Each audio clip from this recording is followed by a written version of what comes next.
It is being linked to serious mental illness, including psychosis, depression, and anxiety. As of today, 19 states and Washington, D.C. have legalized recreational marijuana.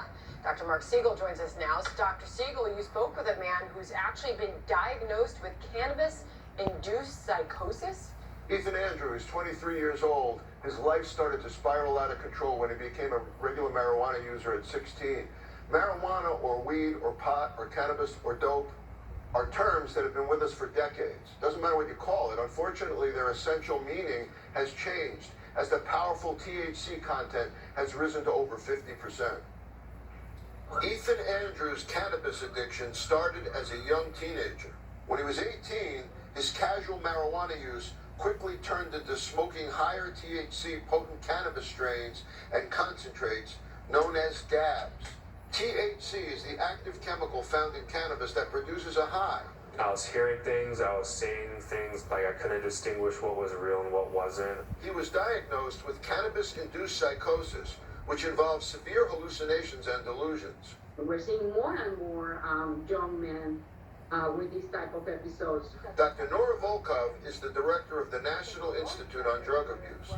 People are being exposed to higher and higher content products, and it's much more widely available. As of today, 19 states and Washington, D.C. have legalized recreational marijuana, while 37 states have approved medical use. But that, Dr. Volkov says, does not mean cannabis use is harmless, especially on adolescent brain development. The exposure early on to THC modifies the brain in ways that makes it more susceptible later on to other drugs.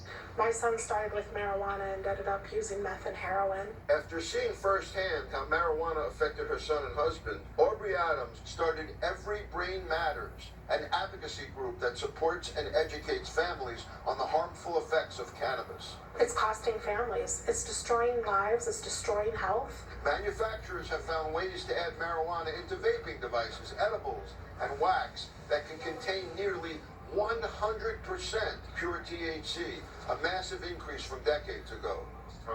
Senate Majority Leader Chuck Schumer recently introduced the Cannabis Administration and Opportunity Act that aims to federally legalize cannabis nationwide. I think they need to prove to us that this is safe.